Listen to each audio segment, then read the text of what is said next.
previous video, I introduced English dialectal variations and how Nigerians would say the same thing as a white Southern American, and while the Southern American would be respected enough to be asked for clarification, the Nigerians will not be asked for clarification, will be automatically dismissed as speaking wrong English.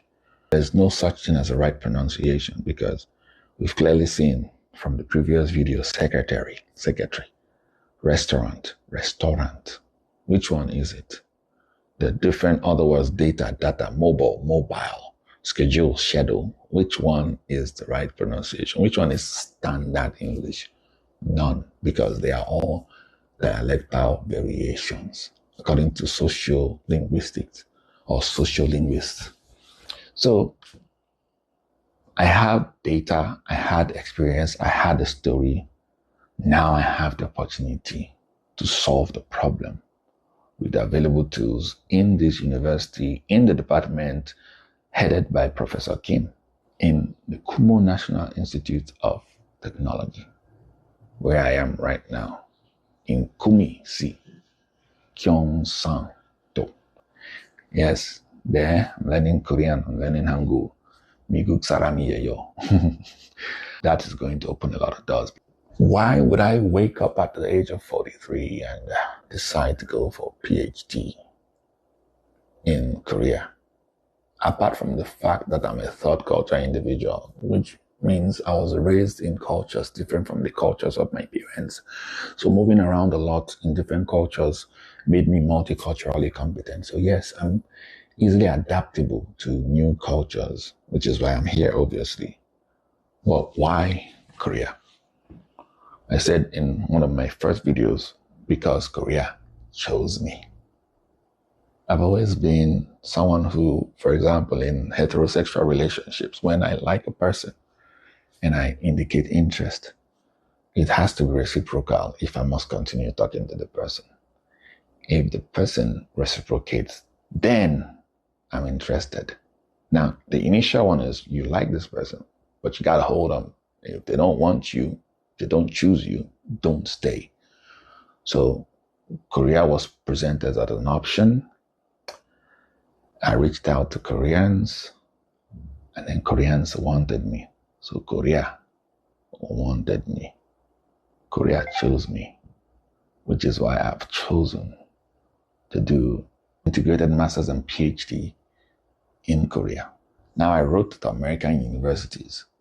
UW didn't have enough funding. I mean, they had enough funding, but they cut some people because my friend who's a postdoc talked about how Bill and Melinda Foundation had to cut some funding and some people had to go back. Now I've been asked, why Korea at 43? Although I don't owe anybody an explanation, it's because it's taken 20 years to come through. Because in 2005, when I graduated, I knew I wanted to do a PhD or master's in artificial intelligence. Since 2005, it's 2025, and I am in IT convergence engineering, where my focus is on sociolinguistics and AI to solve communication breakdown with the app that I've already created a prototype for. I understand you. But yes, I'm finally in a field because one of the reasons I chose to do a PhD was because I told myself, it's not like you're not financially stable. And when I thought about my life, not anybody's life, I realized that if I became a PhD, it means I can literally be in any country as a visiting professor or anything. That's establishment right there. That's what I wanted for myself, and that's what I went for. But it didn't happen on a whim. Everything was happening in time. I was doing things I was led and nudged to do, and eventually they all ended up spiraling my life into what it is today.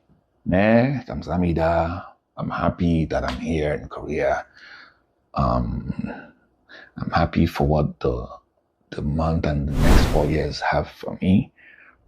School starts September 1st. I've heard about some professors in this country being so mean. Yes, there are some professors here that are mean. There are different stories, just like you can find in other places.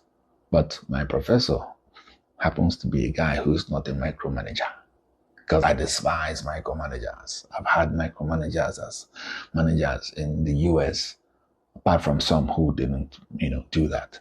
So he's not a micromanager. I'm excited. I'm hopeful. Because if push gets to shove, I'll just do the app by myself. But I'm excited, about the fact that I'm going to be in academia with other scholars, because it's been long overdue. It's not like I'm not smart, or if I don't think like an academician, I do. So again, my mom also got a PhD before she passed. So I'm like, well, my mama did, my dad, and my grandfather is. My dad is a doctor of divinity. What's the discouragement, right? I already have people who have set the pace for me. I'm surrounded by PhDs. So yes, get yourself a PhD, Dr. Mba.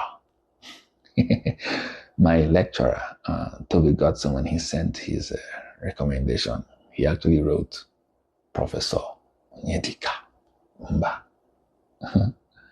So yes, I know in the past I had some conversations here on TikTok. I can't find the comments where people were like, yeah, you should really do a PhD, when I said I was going to do it. So thanks to those of you who were supportive of the idea of me doing a PhD. And I wanted to do a PhD in AI. Look at how everything turned out to be AI still. Even when the path did not look like AI, it ended up being AI, multi-agent AI system and blockchain. So yes, this is the encouragement I said I was going to give people. After this last one, I'll now start sharing videos and then, like stories of actual things that I did when I had the option to buy a flight to come straight to here, or to go to Hawaii, and how I spent my time, to relax for like a month before moving here so that I'm not stressed out. How things, worked out in my favor, people who came into my life, my niece, how she came and helped me move, the sad moments, the good moments, and how people are proud of me, and how my martial arts family sent me. I have a Krav Maga stuff, I have a belt, the love I got from them. Yes, so thank you for listening to this story, and watch out for the next series of events of my life here in Korea. TOECM Grad Research Chronicles in Korea. 감사합니다.